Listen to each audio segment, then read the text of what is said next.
Todd Young Online presents Young Tales. Tales for the young and the young at heart. Today's story from Bulfinch's mythology, The Legends of Charlemagne. In this story, the death of Rinaldo. The distress in Rinaldo's castle for want of food grew more severe every day under the pressure of the siege. The garrison were forced to kill their horses, both to save the provision they would consume and to make food of their flesh. At last, all the horses were killed except Bayard, and Rinaldo said to his brothers, "Bayard must die, for we have nothing else to eat." So they went to the stable and brought out Bayard to kill him. But Rinaldo said, "Brother, let Bayard live a little longer. Who knows what God may do for us?" Bayard heard these words and understood them as if he was a man, and fell on his knees as if he would beg for mercy. When Rinaldo saw the distress of his horse, his heart failed him, and he let him live. Just at this time, Aya, Rinaldo's mother, who was the sister of the emperor, came to the camp, attended by knights and ladies, to intercede for her sons. She fell on her knees before the king and besought him that he would pardon Rinaldo and his brothers. And all the peers and knights took her side, and entreated the king to grant her prayer.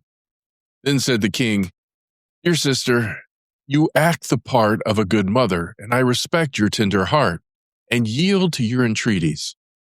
I will spare your sons their lives if they will submit implicitly to my will." When Charlotte heard this, he approached the king and whispered in his ear. And the king turned to his sister and said, "Charlotte must have Bayard, because I have given the horse to him. Now go, my sister, and tell Rinaldo what I have said."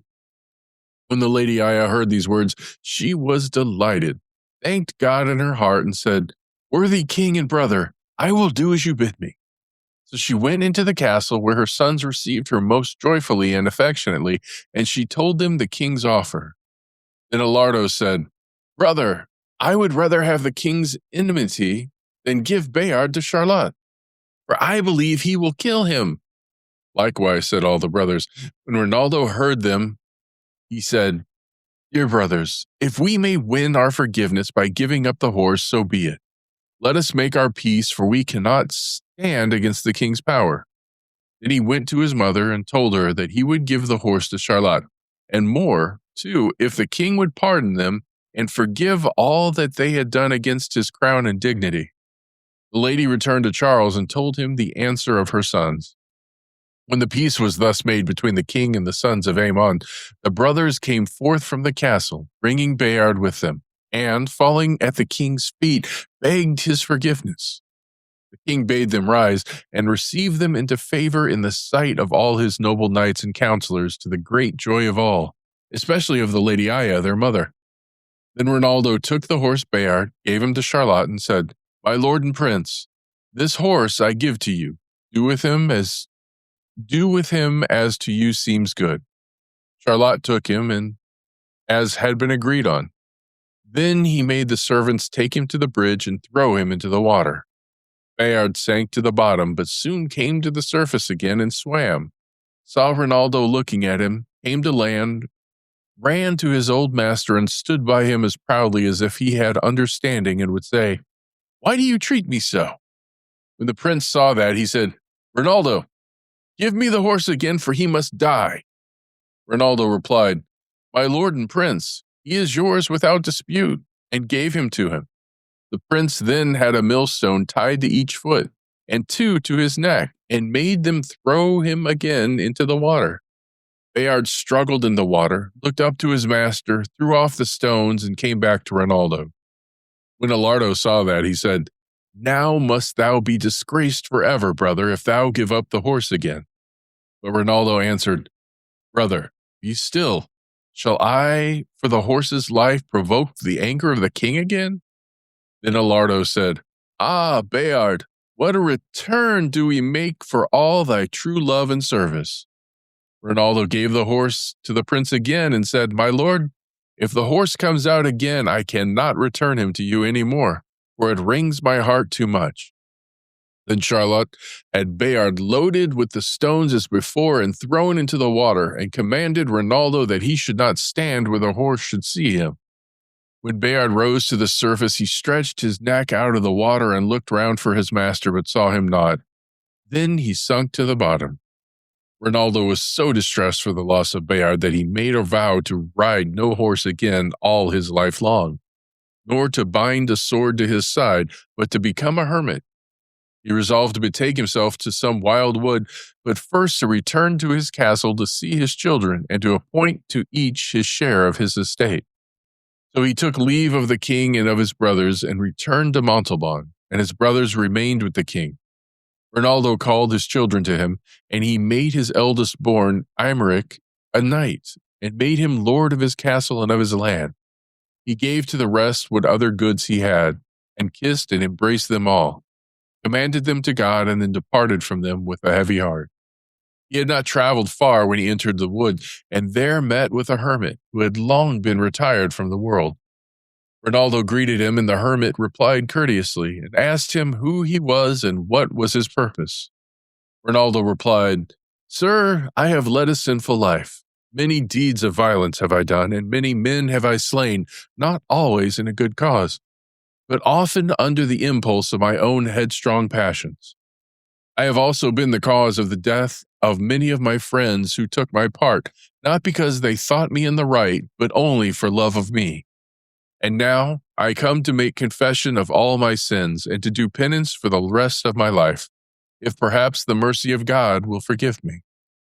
The hermit said, "Friend, I perceive you have fallen into great sins and have broken the commandments of God, but his mercy is greater than your sins. And if you repent from your heart and lead a new life, there is yet hope for you that he will forgive you what is past." So Rinaldo was comforted and said, "Master, I will stay with you, and what you bid, and I will do." The hermit replied, "Roots and vegetables will be your food. Shirt or shoes you may not wear. Your lot must be poverty and want if you stay with me." Rinaldo replied, "I will cheerfully bear all this and more." So he remained 3 whole years with the hermit, and after that his strength failed, and it seemed as if he was like to die. One night the hermit had a dream and heard a voice from heaven, which commanded him to say to his companion that he must without delay go to the Holy Land and fight against the heathen. The hermit, when he heard that voice, was glad, and calling Rinaldo, he said, "Friend, God's angel has commanded me to say to you that you must without delay go to Jerusalem and help our fellow Christians in their struggle with the infidels." Then said Rinaldo, "Ah, master, how can I do that? It is over 3 years since I made a vow no more to ride a horse, nor take a sword or spear in my hand." The hermit answered, "Dear friend, obey God and do what the angel commanded." "I will do so," said Rinaldo, "and pray for me, my master, that God may guide me right."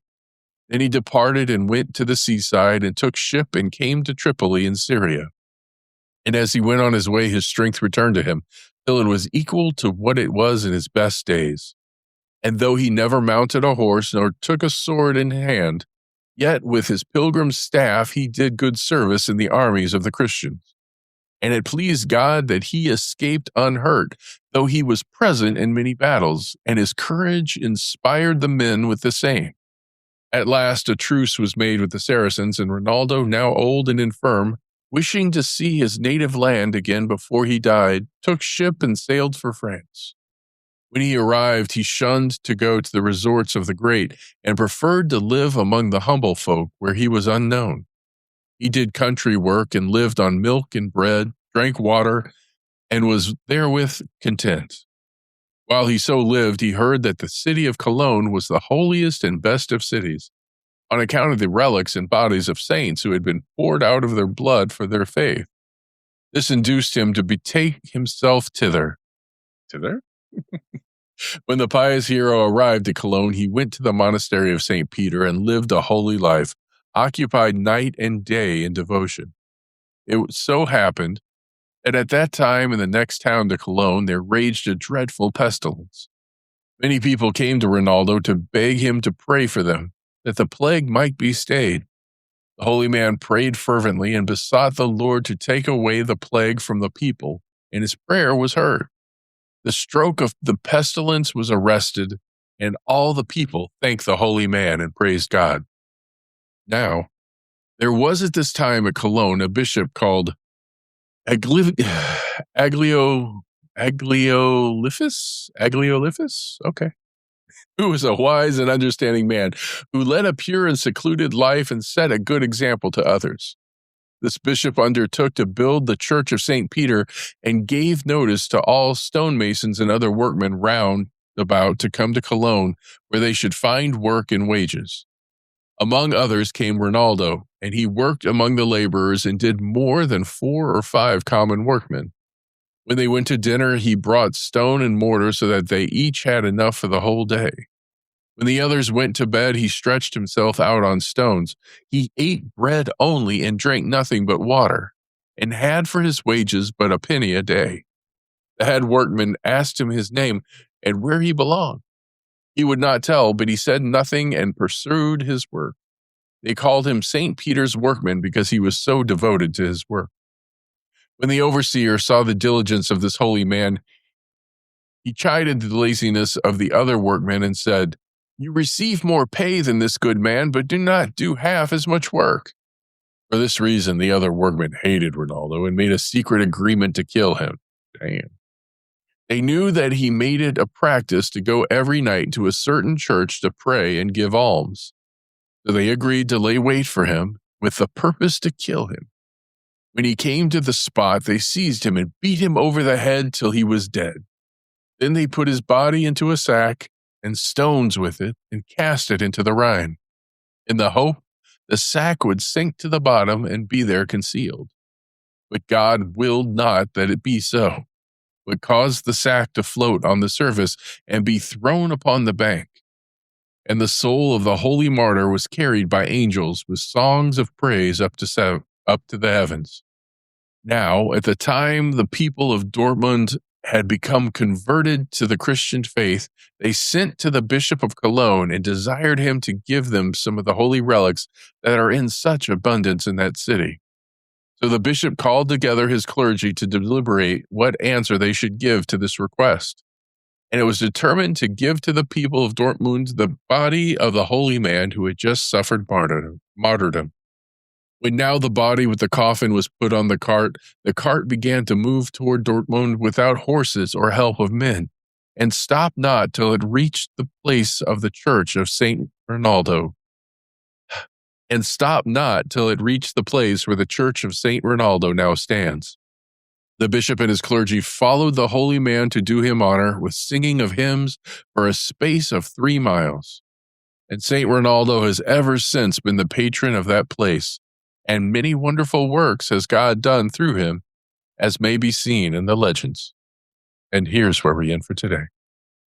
Young Tales is produced and narrated by Todd Young from Todd Young Online. If you enjoyed this, please like and subscribe and join us next time for another story.